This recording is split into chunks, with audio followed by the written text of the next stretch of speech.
ये है चरक exam series का 12th पार्ट, जिसका टाइटल हमने रखा है 100 मार्क्स इन 15 डेज। इसमें हम आपको प्रोवाइड करा रहे हैं इम्पोर्टेंट स्लोक्स, quick revision notes, video lecture, साथ में प्रोवाइड करा रहे हैं previous year exam papers, free PDF slides and 24/7 support, और साथ में प्रोवाइड करा रहे हैं मोस्ट इम्पोर्टेंट क्वेश्चन जो कि वीडियो के लास्ट में आपको देखने को मिलेंगे। नमस्कार दोस्तों, मैं डॉक्टर सौरभ, स्वागत है आपका आयर मेडिकल क्लासेस में।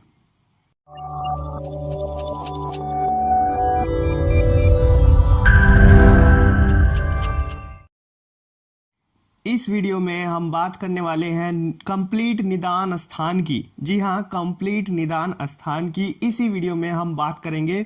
इस टोटल निदान स्थान इस एक वीडियो में आपका कवर हो जाएगा। इसमें 8 अध्याय हैं। कितने अध्याय हैं? इसमें 8 अध्याय हैं। इन अध्यायों का नाम जान लेते हैं। तो निदान स्थान के 8 अध्यायों का नाम है ज्वर, रक्तपित्त, गुल्म, प्रमेह, कुष्ठ, शोष, उन्माद और अपस्मार। तो ये 8 अध्याय निदान स्थान में है। ठीक है, इतना आपको पता चला है। अब चलते हैं निदान स्थान की ओर। तो निदान स्थान में सबसे पहले हमें पता होना चाहिए कि निदान के पर्याय क्या होते हैं। तो निदान के सिनोनियम्स क्या होते हैं। तो निदान को हेतु भी कहते हैं, कारण भी कहते हैं, निरोग का कारण, कर्ता भी कहते हैं, प्रत्यय भी कहते हैं, आयतन, निमित्त और समुत्थान। तो ये हो गए निदान के सिनोनियम्स। तो ये हो गए निदान के सिनोनियम्स। अब हम बात करेंगे कि निदान एक्चुअल में कितने होते हैं। तो निदान 3 प्रकार से हो सकते हैं: असातम्य, इंद्रियार्थ संयोग, प्रज्ञापराध और परिणाम। सबसे पहले जान लीजिए असातम्य इंद्रिया अर्थ संयोग, यानी कि इंद्रियों का अपने अर्थों के साथ सही से संयोग ना होना। प्रज्ञापराध मतलब बुद्धि का नष्ट हो जाना। परिणाम मतलब कि काल के अनुसार या ऋतु के अनुसार। नेक्स्ट चलते हैं, नेक्स्ट देखते हैं कि व्याधि। अब आते हैं रोग यानी व्याधि पे। तो व्याधि के त्रिविध और द्विविध भेद होते हैं। त्रिविध यानी 3 प्रकार के, द्विविध यानी 2 प्रकार के। तो व्याधि के 3 प्रकार के आग्नेय, सौम्य, वायव्य होंगे और द्विविध होंगे राजस, तामस। ठीक है, इतना समझ में आ गया है। नेक्स्ट चलते हैं अब हम कि व्याधि के पर्याय क्या होते हैं। तो निदान के पर्याय अभी तक देख लिए थे। व्याधि के पर्याय कौन से होंगे? रोग, आतंक, यक्षमा, ज्वर, विकार, आमस और गद्य। आप याद रखेंगे, ये वाइवा में भी पूछ लिया जाता है। नेक्स्ट चलते हैं निदान पंचक की ओर। मोस्ट इंपॉर्टेंट क्वेश्चन है रोग निदान के पर्पज से भी और चरक संहिता के पर्पज से भी। तो निदान पंचक यानी रोग के ज्ञान करने के 5 उपाय, ठीक, उसको कहते हैं निदान पंचक। तो रोग ज्ञान के 5 उपाय कौन कौन से होंगे? निदान, पूर्व रूप। निदान मतलब वो कारण जिसके कारण रोग हुआ है उसको कहेंगे निदान या हेतु या कारण। पूर्व रूप क्या होंगे? तो पूर्व रूप होंगे जो क्या होता है, रोग से पहले जो लक्षण दिखाई देते हैं। लिंग या रूप क्या होते हैं? वो लक्षण जो रोग होने के बाद दिखाई देते हैं। उपसय यानी चिकित्सा यानी ट्रीटमेंट। संप्राप्ति यानी कि निदान सेवन से लेकर के रोग उत्पत्ति तक जो शरीर में एक्टिविटीज हो रही है उसको आप संप्राप्ति बोल सकते हैं। नेक्स्ट हम चलते हैं कि उपसय जो होते हैं वो एक्चुअल में 18 भेद होते हैं उपसय के। ये मोस्ट इम्पोर्टेंट क्वेश्चन है, कहीं भी पूछ लिया जाएगा आपसे। ये एग्जाम में भी बहुत बार आया है कि उपसय के 18 भेद, उपसय के भेद के नाम लिखिए या उपसय के कितने भेद होते हैं। जनरली वाइवा में भी पूछे जाते हैं। तो हेतु विपरीत, व्याधि विपरीत, हेतु व्याधि विपरीत, हेतु विपरीत अर्थकारी, व्याधि विपरीत अर्थकारी और हेतु व्याधि विपरीत अर्थकारी। तो इस तरह से ये हो गए 6। कितने हो गए? 6 हो जाते हैं। बट 6 औषध में होंगे, ये 6 आहार में होंगे और 6 ही विहार में होंगे। तो टोटल हो जाते हैं 18। तो इस तरह से उपसय 18 प्रकार के होते हैं। नेक्स्ट चलते हैं कि संप्राप्ति के कितने भेद होंगे। तो संप्राप्ति के 6 भेद होते हैं: संख्या, प्राधान्य, विधि, विकल्प, बल और काल। तो इनकी चर्चा हम कभी रोग निदान में करेंगे। ठीक है, तो अभी हम फटाफट से सारे जितने भी चैप्टर्स हैं निदान स्थान के 8 चैप्टर्स का हम स्टडी करेंगे। ठीक है, तो चलते हैं सबसे पहले ज्वर पे। तो ज्वर क्या होते हैं? सबसे पहले मैं कोई भी व्याधि लूंगा तो उसका एक छोटा सा इंट्रो आपको दे दूंगा ताकि समझ जाए आप कि वो व्याधि है क्या एक्चुअल में। तो ज्वर क्या होता है? जैसे जठर के अंदर हमारे क्या होती है? अग्नि होती है। अब ये अग्नि अगर जठर का मतलब एब्डोमेन से है तो एब्डोमेन के अंदर ये जो अग्नि है, अगर ये अग्नि यहाँ से निकल करके पूरे शरीर में फैल जाए तब इसको कहेंगे ज्वर। तो जठर की जो अग्नि होती है वो जठर से यानी एब्डोमेन से, एब्डोमेन की अग्नि एब्डोमेन से निकली और पूरे शरीर में फैल गई तो उसको कहेंगे हम ज्वर। तो ये जनरल सा एक लाइन में अगर मैं बोलूँ तो ये ज्वर की डेफिनेशन हो गई। अब हम बात करेंगे कि भैया ज्वर के भेद या ज्वर के कारण की। तो ज्वर के भेद होते हैं 8, ये आपको बहुत जरूरी याद करना है। वातस पित्तस कफस, वात पित्तस पित्त कफस और वात कफस सन्निपातस और आगंतुज। तो इस तरह से 8 भेद होते हैं जनरली। नेक्स्ट चलते हैं कि ज्वर के और भी बहुत सारे भेद हो सकते हैं, वो कौन कौन से होते हैं। तो एक प्रकार से अगर कहें कि ज्वर एक प्रकार का होता है तो संताप है, 2 प्रकार का निज आगंतुज है, 3 प्रकार से एक द्वि त्रि है त्रिदोषज और 4 प्रकार से वातस पित्तस कफस सन्निपातज है। मेनली 7 प्रकार से अगर ज्वर कहीं पे लिखा हुआ है तो वातस पित्तस कफस, वात पित्तस, वात कफस, पित्त कफस और त्रिदोषज है। ठीक है, तो ये थे विभिन्न प्रकार ज्वर के जो अलग अलग शास्त्रों में अलग अलग आचार्यों ने कहे हैं। नेक्स्ट चलते हैं हम ज्वर के पूर्व रूप की ओर। तो ज्वर के कुछ पूर्व रूप होते हैं, जैसे मुंह के अंदर वीरस्ता आ जाए। जनरली अगर आपको भी कोई फीवर हुआ होगा तो आपको फीवर होने से पहले कुछ सिम्टम्स बॉडी के ऊपर आते हैं, वही पूर्व रूप है। जैसे गात्र में शरीर जो है हमारा भारी भारी सा हो जाता है, दुर्बलता आ जाती है, भ्रम होने लगते हैं, जृंभा जुभाइया आती है, आलस्य होता है, बेचैनी होती है, जागरण होता, नींद नहीं आती है, श्रम थकावट रहती है और कभी कभी निंद्रा बहुत ज़्यादा आती है। तो ये सारे पूर्व रूप हैं। ठीक, अगर मैं बात करूं कि पौराणिक उत्पत्ति क्या है, यानी पुराने जमाने में ये क्या कहते थे लोग कि जो रुद्र के कोप से ज्वर की उत्पत्ति हुई, ऐसा पुराणों में लिखा हुआ है। पुराणों में लिखा हुआ है कि रुद्र यानी के शिव, तो शिव के क्रोध से ज्वर की उत्पत्ति हुई, ऐसा माना जाता है। नेक्स्ट आता है संप्राप्ति पे। तो संप्राप्ति बेसिकली जब हम निदान का सेवन करते हैं तो निदान के सेवन करने से वातादि दोष प्रकोपित होकर के अमाशय के अंदर चले जाएंगे। ठीक है, और जैसे वो अमाशय में जाते हैं तो अमाशय में जो ऊष्मा होती है वहाँ उससे मिल जाते हैं। ऊष्मा से मिलके फिर वे रस धातु जो होता है उसको आश्रय ले लेते हैं, यानी रस धातु के साथ मिल जाते हैं। फिर उसके बाद क्या होगा, जो हमारे स्रोतस होते हैं, कौन से, रसवह और स्वेदवह स्रोतस, इसमें अवरोध उत्पन्न कर देते हैं। जनरली जो हाथ के ऊपर पोर्स हैं या पूरी बॉडी के ऊपर पोर्स होते हैं जिनसे पसीना बाहर निकलता है, स्वेद का मतलब पसीना, तो वो जो पोर्स हैं वो जनरली बंद हो जाते हैं, उनके अंदर अवरोध आ जाता है। ठीक है, जिससे क्या होगा, जठराग्नि मंद पड़ जाती है और जो पाचकाग्नि है या जठराग्नि है वो अमाशय से निकल जाती है और निकलेगी और पूरे शरीर में फैलेगी और पूरे शरीर में फैलेगी, लेकिन बाहर नहीं निकल पाएगी। क्यों नहीं निकल पाएगी? पसीना नहीं आ पाएगा। वो क्यों नहीं आ पाएगा? क्योंकि जनरली स्वेद व स्रोतस क्या है, बंद हो चुके हैं, ये पोर्स क्या है, बंद हो चुके हैं, अवरोध हो चुका है। तो ये था ज्वर, होप समझ में आ रहा होगा। नेक्स्ट चलते हैं, यहाँ पे एक चीज है विषम ज्वर। अगर बात करूं विषम ज्वर की तो विषम ज्वर 5 प्रकार से होते हैं। तो संतत, सतत, अन्योधुष्क, तृतीयक और चतुर्थक, तो 5 प्रकार से ये विषम ज्वर होते हैं। जैसा कि आप इसमें देख पा रहे हैं, तो संतत रस धातु का यहाँ पे आश्रय होता है, तो रस धातु में आश्रय लेता है संतत ज्वर। ठीक है, और इसके ज्वर का काल अगर देखें तो अगर वातज है तो 7 दिन, पित्तज 10 और कफज 12 दिन तक लगातार ये होता रहता है। ठीक है, 12 दिन तक, 10 दिन तक और 7 दिन तक रहता है। तो इस तरह से रहता है। इसकी ट्रीटमेंट की बात करूँ तो उपवास और वमन इसका ट्रीटमेंट है। सतत की बात करेंगे तो सतत में रक्त आश्रय होता है, रक्त धातु आश्रय होता है और रात दिन या फिर एक अहोरात्र में 2 बार वेग आता है, ठीक है, रात दिन में 2 बार, ठीक है। और सेक, प्रदेह और संशमन, ठीक, ये इसका ट्रीटमेंट है। अन्य दोष की बात करूँ तो मांस इसका आश्रय हो गया और रात दिन मिलाकर 1 बार इसका वेग आता है। विरेचन, उपवास इसका यहाँ पे ट्रीटमेंट हो जाता है। तृतीयक में मेद और तीसरे दिन आएगा, ठीक है, और यहाँ पे उपवास इसका क्या हो गया, ट्रीटमेंट हो गया। नेक्स्ट चलते हैं हम चतुर्थक पे।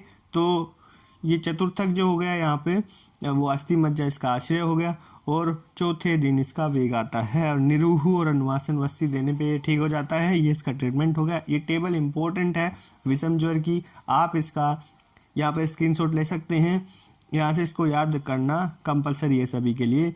नेक्स्ट चलते हैं हम रक्तपित्त की ओर।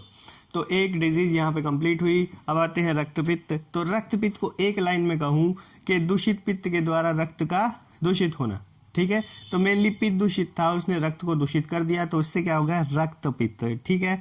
तो पित्त के द्वारा रक्त की दुष्टि, ठीक है, वो हो गया रक्त। अब पित्त का लोहित, ठीक है, गंध और लोहित गंध और वर्ण धारण कर लेना, ठीक है। तो लोहित मतलब होता है लाल रंग, ठीक। तो पित्त क्या होता है, थोड़ा थोड़ा लाल हो जाता है, ऐसा उसका वर्ण हो जाता है और गंध भी उसकी ऐसी हो जाती है, ठीक। पूर्व रूप की बात करूंगा मैं इसके। तो पूर्व रूप क्या होते हैं रक्तपित्त होने से पहले, कि भोजन में अनिच्छा, भोजन की इच्छा न होना और खाए हुए अन्न का न पचना, बार बार उल्टियाँ जैसी इच्छा, स्वर भेद हो जाना, अंगों का टूटना जैसा और शरीर में दाहा इत्यादि, ये सब इसमें पूर्व रूप होने लगते हैं, ठीक है। और अब बात करेंगे इसके उपद्रव की। तो उपद्रव यानी क्या कहें, इस रोग के कारण भी कुछ रोग की उत्पत्ति हो जाती है, उसको बोलते हैं उपद्रव, ठीक है। तो यानी किसी एक रोग के कारण, एक मेन रोग है उसके कारण किसी किन्हीं और रोगों की भी उत्पत्ति हो जाती है।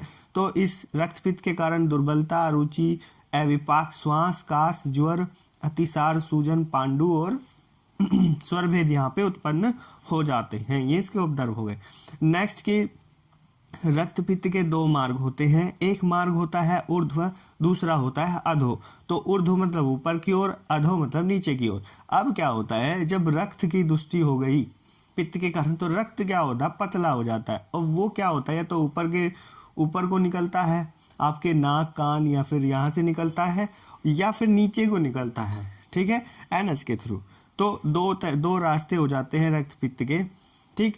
तो जो ऊपर की ओर निकलेगा उसमें तो हम वमन, इसमें क्या कराते हैं, विरेचन कराते हैं, उसकी ट्रीटमेंट विरेचन है। नीचे की ओर जो होगा उसमें वमन, तो अपोजिट ट्रीटमेंट इसका होता है। तो ये साध्य हो जाएगा और ये याप्य होता है, ठीक है। ट्रीटमेंट दोनों का कर सकते हैं मेनली।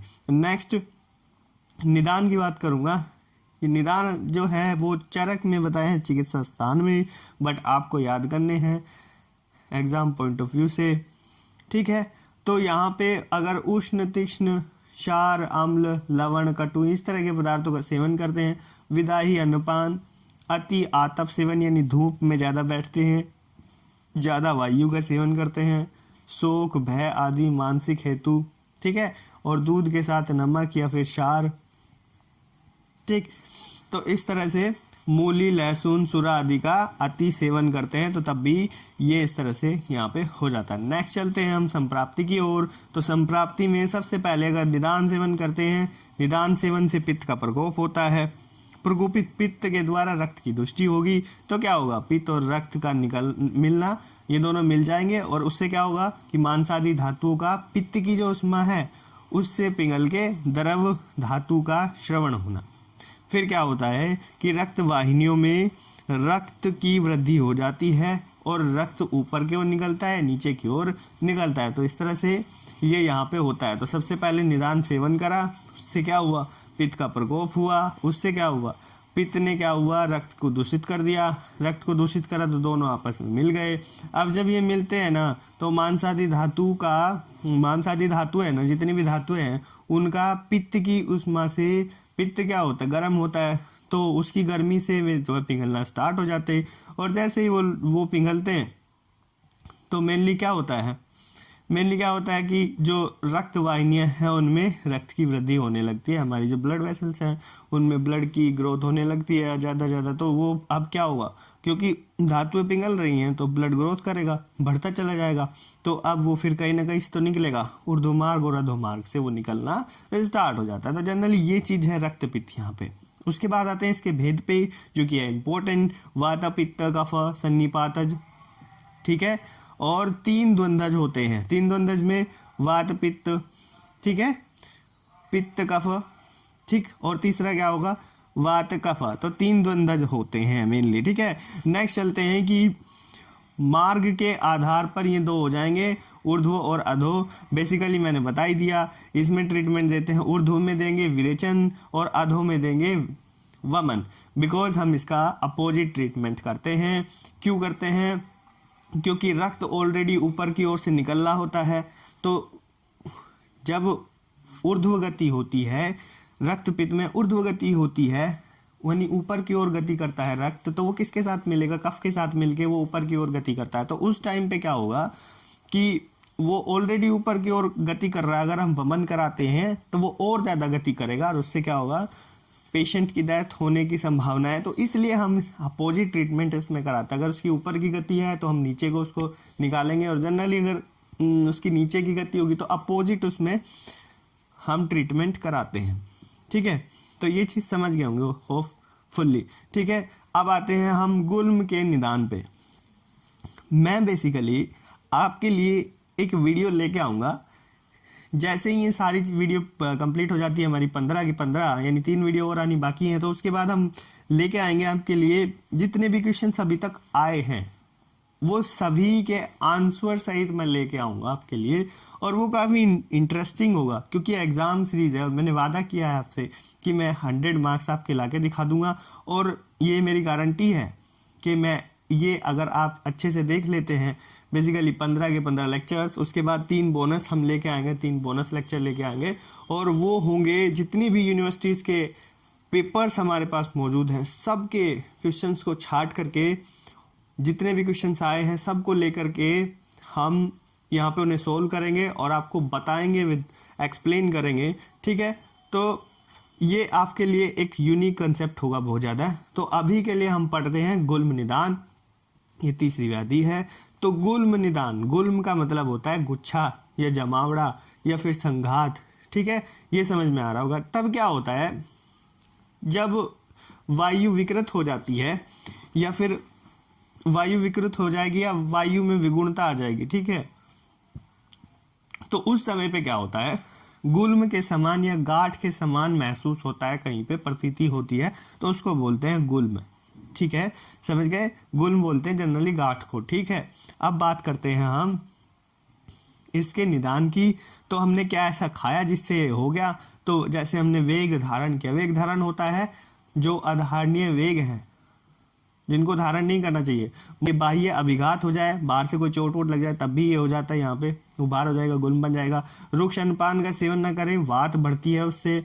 शोक, पंचकर्म अगर ठीक से ना हुआ हो, अधिक दबाव पड़ा हो, ठीक कठिन रास्ते पर आप चल रहे हो, ठीक से पोजीशन में ना हो, आप ऐसे वैसे सो जाते हो, तो इस तरह की कंडीशंस आती है जब आपको एक गुल्म रोग होने की संभावना यहाँ पे बनी रहती है। तो बेसिकली हम देखेंगे इसकी संप्राप्ति। तो संप्राप्ति में जनरली क्या होता है, सबसे पहले निदान सेवन करेंगे, वात का प्रकोप होगा। जब वात क्या करेगा, कफ और पित्त को भी दूषित कर देगा। जब कफ और पित्त दूषित हो जाएंगे तो उनसे क्या होगा, वायु का मार्ग अवरुद्ध हो जाएगा। अब जैसे ही वायु के मार्ग में रोड़ा आ जाता है, कुछ भी अवरुद्ध हो जाता है उसका मार्ग, तो ये वायु कहीं ना कहीं जाएगी, तो ये वायु जाएगी, ऊर्ध्व गति करेगी, ऊपर की ओर बहुत तेजी से चलती है। और जैसे ये ऊपर की ओर चलेगी तो फिर क्या होगा, पार्श्व, हृदय, वसती, उदर और नाभि, इनमें क्या होने लगता है, इनमें होने लगता है सूल। और परिपिंडित वायु, यानी गोल गोल सी हो जाती है वायु, इस तरह से होने लगेगी। और ये वायु क्या होती है, गुल्मवत बन जाती है, गांठ बन जाती है इसकी, फिर इसको कहते हैं गुल्म रोग, ठीक है। तो ऐसे घूमने लगती है, क्यों, विकृत हो गई है, तो ऐसे घूमने लगेगी वायु, और घूमने लगेगी, और जहाँ पे भी बच जाएगी, ये जनरली जहाँ पे भी जाएगी और वहाँ पे गुच्छा बनाएगी और गुल्म रोग कहलाएगा वो, ठीक है। इतना समझ में आ रहा है। नेक्स्ट आते हैं कि इसके भेद का क्या क्या होते हैं। तो वात, पित्त, कफ, सन्निपातज और रक्तज होता है स्त्रियों में। ये जो रक्तज होता है वो स्त्रियों में होता है। तो कुल मिला के 5 इसके भेद होते हैं। बात करेंगे लक्षण की, तो लक्षण में हृदय नाभि के बीच में उत्पन्न, कभी घटता है कभी बढ़ता है, तो ऐसी ग्रंथि होगी। ठीक है, ग्रंथि मतलब वही गांठ। अरुचि हो जाएगी, मल मूल अपान वायु का अवरोध होगा, ना होगा, और क्या होगा, उद्गार होगा, नहीं डकार वगैरह बहुत ज़्यादा आने लगती है। तो ये जनरली ये लक्षण हमें दिखाई देने लगते हैं। फिर आते हैं पूर्व रूप पे।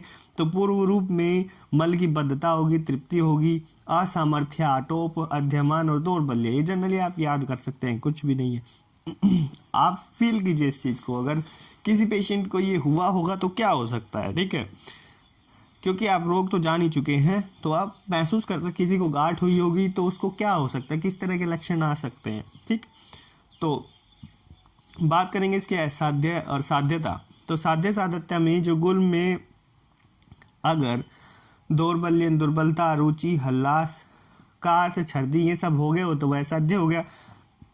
यदि वृद्धि ना हो, वृद्धि को प्राप्त हो गया हो और ज़्यादा फैल गया हो तो भैया नहीं हो सकता फिर इसका कुछ भी, वह साध्य हो गया। जब सिराओं से जुड़ा हुआ हो तब भी कच्छप के जैसा दिखता है वो, तब भी असाध्य होगा। त्रिदोषज अगर है, जिसमें तीव्र वेदना हो रही है, कठिनाई भयंकर, और ये सब बल को नष्ट कर रहा है, तो तब भी वो असाध्य होगा जनरली। ठीक है, नेक्स्ट चलते हैं नेक्स्ट रोग की ओर, जिसका नाम है प्रमेह निदान। तो प्रमेह एक लाइन में कहूँ तो क्या होता है, अधिक मात्रा में या बार बार प्राय गदले मूत्र का त्याग होने लगता है, तो उसको कहते हैं हम प्रमेह रोग। क्या कहते हैं हम, प्रमेह रोग, यानी गदले मूत्र का बार बार त्याग होना ज़्यादा मात्रा में। ठीक है, बात करते हैं कि इसका निदान क्या हो सकता है। तो सुखपूर्वक गद्दे पर अगर आसन पर बैठे होंगे, सुखपूर्वक सोए होंगे, दही खाइए ज़्यादा, ग्राम्य जलिए, अनूप मांस का अति सेवन किया है, या गुड़ के जो विकार होते हैं उनका सेवन किया है ज़्यादा मात्रा में, या फिर कफ वर्धक आहार विहार का सेवन किया है, इस तरह से ये निदान हो सकते हैं ये जनरली। अब बात करते हैं इसकी संप्राप्ति पे।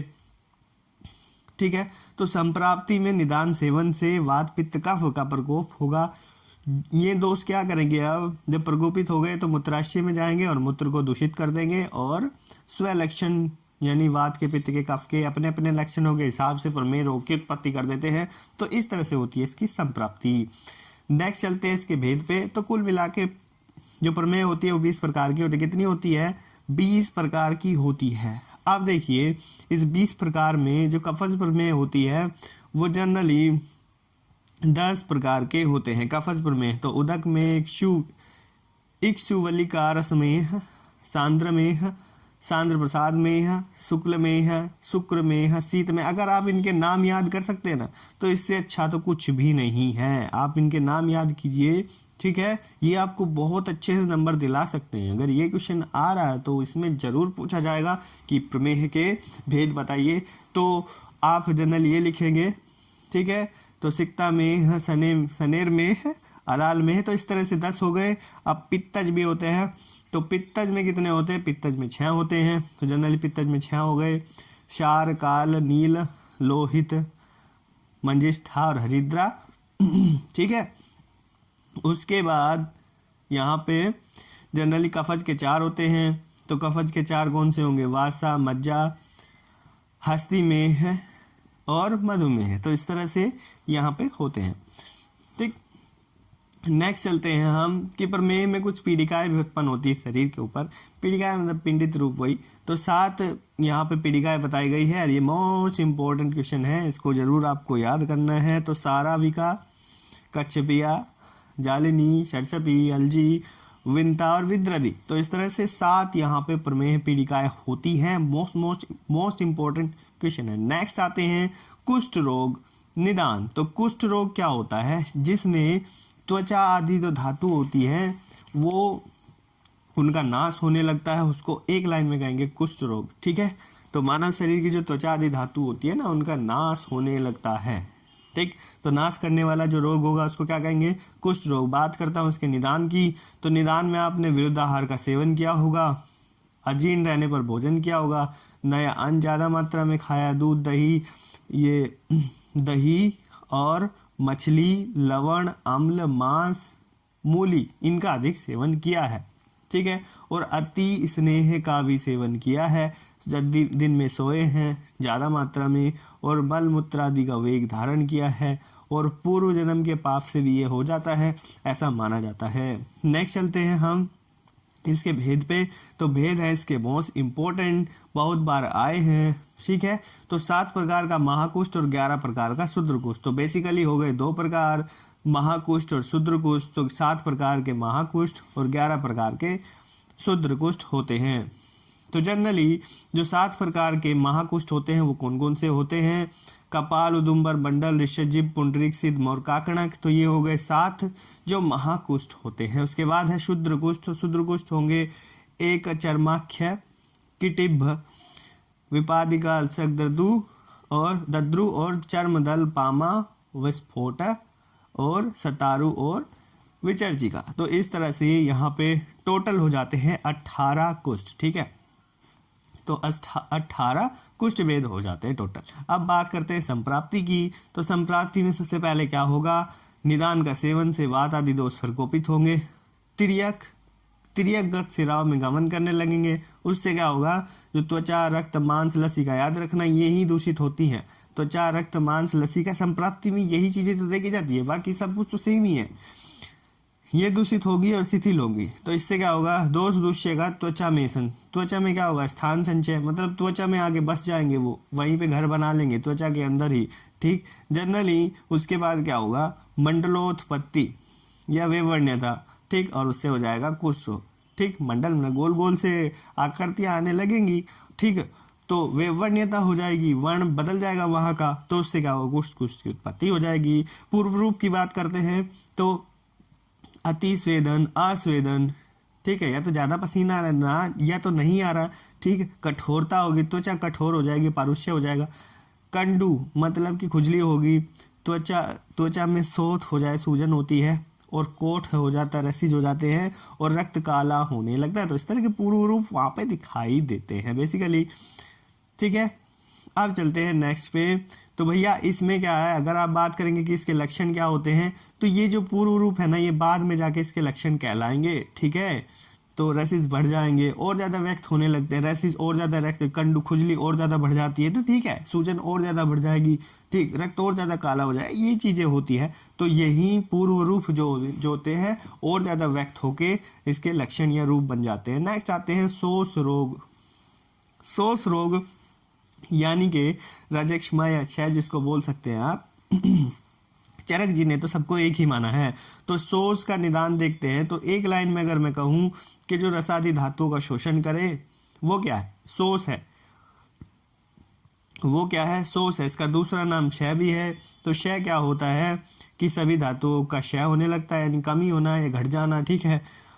नक्षत्रों के राजा सोम को यानी चंद्रमा को सबसे पहले रोग हुआ था, इसलिए इसको राजक्ष्मा भी कहते हैं। बेसिकली ये चीज़ आप समझ गए होंगे, एक लाइन में मैंने बता दिया ये क्या होता है। तो शोष के 4 निदान होते हैं। कौन कौन से? साहस, संधारण यानी वेग को धारण करना, क्षय होना और विषम ज्वर। तो ये चीज़ आप, ये 4 होते हैं, इंपॉर्टेंट है। साहस, संधारण, क्षय और विषम ज्वर, विषम भोजन, ठीक है। तो ये 4 इंपॉर्टेंट हो जाते हैं। तो विषम भोजन, क्षय, संधारण और साहस मेनली। अब हम चलते हैं कि सबके हिसाब से हम इसकी संप्राप्ति देखेंगे। तो साहस के हिसाब से सबसे पहले हम देखेंगे। तो साहस में क्या होता है? सबसे पहले साहस क्या होता है? जनरली ये चीज़ देखिए ना कि साहस क्या होता है। साहस होता है जब हम अपनी एबिलिटी से ज़्यादा कुछ काम करते हैं तो उसको साहस कहते हैं। यानी जितना व्यायाम हमको नहीं करना था उतना हम कर लेते हैं। हमारी एबिलिटी नहीं है फिर भी हम जिम में जाके इतना सारा वजन उठा रहे हैं, तो ये क्या हो गए? ये सब क्या है? इसके अंदर आते हैं, साहस के अंदर आते हैं। तो साहस से क्या होगा? ऊर्षत होगा। ऊर्षत होने से वात का प्रकोप होगा, ठीक है।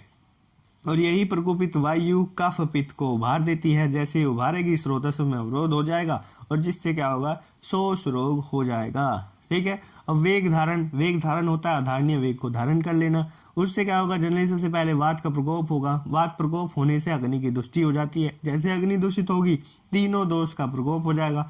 तीनों दोष का प्रकोप हुआ, स्रोतस में अवरोध हो जाएगा, जिससे क्या होगा, धातु क्षय हो जाएगा और शोष रोग हो जाएगा। जनरली ये होते हैं दो। अब हम चलते हैं तीसरे पे। तो तीसरा हमारा है क्षय। तो क्षय से क्या होता है, जैसे हम निदान का सेवन करते हैं, सबसे पहले शुक्र का क्षय हुआ तो वात का प्रकोप होगा। ठीक है, शुक्र के क्षय से न वात का प्रकोप हुआ है तो वात का प्रकोप होगा। उसके बाद क्या होता है, प्रतिलोम गति में धातुओं का क्षय होने लगता है। दूसरी तरफ निदान के सेवन से कफ प्रधान दोष प्रकोपित हो जाते हैं, स्रोतस्व में अवरोध डाल देते हैं, रुकावट डाल देते हैं। स्रोतस्व मार्ग होते हैं जिनसे कोई भी चीज़ आती जाती है शरीर के अंदर। ठीक है, जैसे पाइपलाइन का एग्जांपल मैंने दिया था उस वीडियो में, व्याधि सीरीज की पहली वीडियो में मैंने स्रोतस्व बहुत अच्छे से पढ़ाया। ऊपर लिंक है आई बटन पे, वहाँ पे क्लिक करके देख सकते हैं। फिर पोषण का अभाव हो जाता है और इस बार क्या होगा, अनुलोम क्रम में धातुओं का क्षय होगा। तो कुल मिला के क्या हुआ, क्षय हो रहा है ना। तो क्षय हो रहा है मतलब धातुओं का क्षय हो रहा है। तो धातुओं का क्षय हुआ है तो सर्व धातु क्षय हो जाएगा। ठीक, प्रतिलोम गति में भी हुआ, अनुलोम गति में भी हुआ। ठीक, तो इस तरह से क्या हुआ, सर्व धातु क्षय हुआ, जिससे क्या हुआ, शोष हो गया। ठीक है, नेक्स्ट आता है कि विषमासन यानी विषम भोजन। तो जैसे आप विषम भोजन का खाते हैं, ठीक है, तो त्रिदोष प्रकोप होते हैं, स्रोतस्व में अवरोध होगा, पोषण का अभाव होगा और धातु क्षय होगा। धातु क्षय होने से क्या होता है, जल्दी आप देख लिए अभी तक, धातु का क्षय होने से ही शोष रोग होता है। ठीक है, अब चलते हैं इसके भेद पे। तो लक्षणों के आधार पे ये 3 प्रकार से हो सकते हैं। तो त्रिरूप, षड रूप और एकादश रूप। ये रूप जो है ना उसको कहते हैं लक्षण। तो 3 लक्षण, 6 लक्षण और 11 लक्षण। ठीक है, अगर मैं बात करूं कि राजक्षमा अगर पहली स्टेज में है तो ये 3 लक्षण दिखाई देंगे। कौन कौन से, अंश, पार्श्व, पीड़ा। ठीक है, बर्निंग सेंसेशन इन शोल्डर्स और हमारे चेस्ट में, तो बर्निंग सेंसेशन होगा और संताप कर पाद्यो, हाथ पैर में पीड़ा होगी। ठीक है, और जनरली ज्वर होगा। तो इस तरह से ये 3 यहाँ पे दिखाई देते हैं। तो अंश, पार्श्व, पीड़ा, संताप कर पाद्यो और ज्वर, तो त्रिरूप में ये आ जाते हैं। अब षड रूप जो मोस्ट इंपॉर्टेंट है, प्रथम स्टेज में अगर पहली बार जो अभी अर्ली स्टेज है कि आपको शोष रोग हो गया है और अगर और ज़्यादा वो शोष रोग बढ़ जाता है तो षड रूप दिखाई देते हैं, काश, ज्वर, पार्श्व शूल, स्वर भेद, अतिसार, अरुचि। तो ये 6 लक्षण दिखाई देते हैं। और फिर अगर वो और ज़्यादा बढ़ जाता है तो फिर क्या होगा, फिर हमें दिखाई देंगे एकादश रूप। तो फिर हमें दिखाई देंगे एकादश रूप हमारे। तो एकादश रूप हमारे दिखाई देंगे काश, संताप, स्वरभेद, ज्वर, पार्श्वशूल, शिरशूल, रक्तवमन, श्वास, श्लेष में छर्दी का मतलब भी वमन ही होता है, उल्टियाँ होती हैं, अतिसार और अरुचि। तो इस तरह से 11 रूप हो गए, तीनों ही आपको याद करने होंगे। नेक्स्ट चलते हैं हम साध्यता पर। तो साध्यता में बल मास की अगर पुष्टि होने पर एकादश रूप युक्त राजक्षमा हो रहा है तो तब तो साध्य कि बल मास हो गया, अच्छे से पुष्टि है, उसकी कोई दिक्कत नहीं है, बल भी अच्छा है, मांस भी अच्छा है। ठीक है, लेकिन अगर क्षीण हो गया यानी कमजोर व्यक्ति है तो उसमें फिर गुंजाइश नहीं है, वो ठीक होगा, वो असाध्य हो जाएगा। ठीक है, नेक्स्ट आते हैं उन्माद रोग, मोस्ट इंपॉर्टेंट है। मानसिक व्याधि होती है जिसको पागलपन भी कहते हैं। जब क्या होता है, जब दोष अपने मार्ग को छोड़ करके मन में चले जाते हैं और मन में विभ्रम कर देते हैं। तो अपने मार्ग को छोड़कर आए हुए दोष मन में भ्रम पैदा कर देते हैं, तो उस टाइम पे क्या होगा, उन्माद रोग हो जाता है। क्या समझ में आ रहा है? नेक्स्ट चलते हैं इसके भेद पे। तो भेद तो बहुत बार पूछे गए हैं। भेद होते हैं वातस, पित्तस, कफस, सन्निपातस और आगंतुज, और इसके साथ ही 8 प्रमुख मानस भाव बताए गए हैं। मना, बुद्धि, संज्ञा, ज्ञान, स्मृति, भक्ति, शील, चेष्टा और आचार। तो इनकी विकृति से ही क्या होगा, उन्माद रोग। तो ये 8 प्रमुख मानस भाव हैं। जब इनकी विकृति हो जाएगी, इनमें विकार हो जाएगा, तब क्या होगा, उन्माद रोग होगा, यानी पागल हो जाएगा व्यक्ति उस टाइम पे। ठीक, निदान की बात करें तो क्या ऐसा खाया होगा, तो बेसिकली विरुद्ध आहार सेवन किया, विषम चेष्टा की, देव गुरुजन का अपमान किया, ज़्यादा क्रोध या फिर मानसिक चीज़ें की, क्रोध, हर्ष, लोभ, ये सब डरे वरे धन और परिवार अगर नष्ट हो जाए तो एकदम से ऐसा होता है, ऑब्वियस सी बात है कि पागलपन आ जाता है। ठीक है, अब बात करेंगे इसकी संप्राप्ति की। तो ये हुआ कैसे?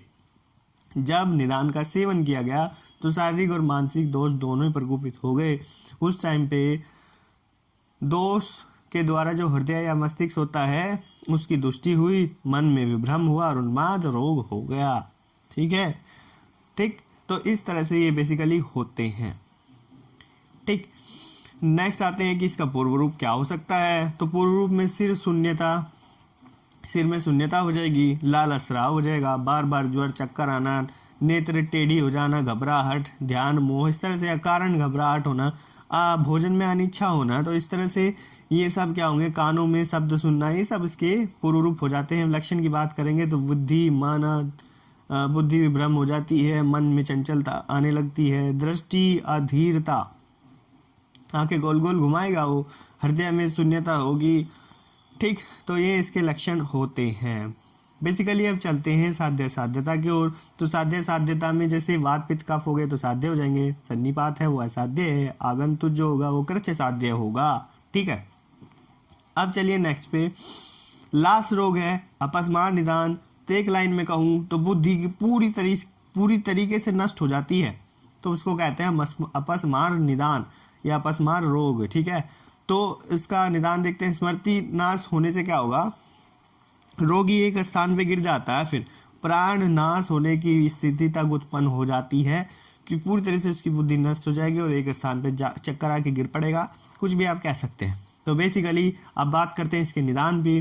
तो निदान में जब विरुद्ध आहार या फिर अपवित्र भोजन खाया होगा, बासी भोजन खाया होगा, वेग रोग के होंगे, अधारण्य वेग और रजस्वला स्त्री के संग संभोग किया होगा, और साथ में क्रोध, ईर्ष्या, लोभ, काम, हर्ष इत्यादि, और साथ में सत्व गुण का दुर्बल हो जाना उसके शरीर में। इसलिए कहते हैं कि सात्विक भोजन का सेवन करेंगे तो ज़्यादा बेटर होगा।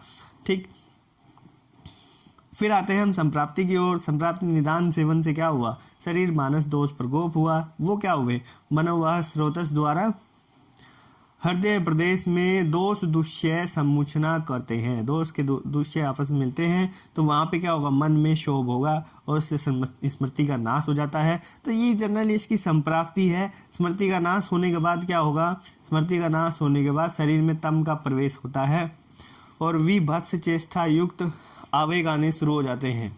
ठीक, वेग आने शुरू हो जाते हैं। तम का प्रवेश होगा तो अजीब अजीब सी आकृतियाँ वो देखेगा और जनरली फिर वो उसे दौरा जैसा कुछ महसूस होता है। उसके बाद अपस्मार रोग ये हो जाता है उसको। ठीक, बेसिकली ये चीज़ है। ठीक है, नेक्स्ट आते हैं इसके भेद पे। तो भेद भैया इसके वात पित्त कफ सन्निपात। ठीक है, तो वात पित्त कफ तो होंगे आपके साध्य और सन्निपात तो असाध्य होता ही है। जनरली अब आते हैं इसके पूर्व रूप पे। लेक्चर थोड़ा बड़ा हो गया है बट आपके 8 अध्याय इसमें कवर हो गए हैं। तो पूर्व रूप की बात कर रहा हूँ। तो पूर्व रूप में भौएं वो ऊपर की ओर उठा के रखेगा, स शब्द श्रवण करता, कुछ भी सुनता रहता है, अजीब अजीब सी चीज़ें उसके कान में गूंजती रहती है। मोह होता है उसको, तम दर्शन मतलब अजीब अजीब सी भूत प्रेत आकृति देखता है। मूर्छा होती है उसको, भ्रम होता है, चक्कर आते हैं उसको। स्वप्न में भी मदादी का दर्शन करता है, दारू वारू का दर्शन करता है, दुर्बल हो जाता है। ये चीज़ें हो गई। फिर चलते हैं हम इम्पोर्टेंट क्वेश्चन सेक्शन की ओर। तो बहुत सारे क्वेश्चन यहाँ पे पहले आए हैं। देखिए बेसिकली मैं बता देता हूँ, इसी तरह से आपका क्वेश्चन आएगा। जैसे प्रमेय के निदान, लक्षण, संप्राप्ति, भेद लिखिए। फिर उन्माद अपस्मार में क्या अंतर होता है, गुल्म रोग के निदान, संप्राप्ति, असाध्यता, ज्वर व्याधि का वर्णन करना है यहाँ पे।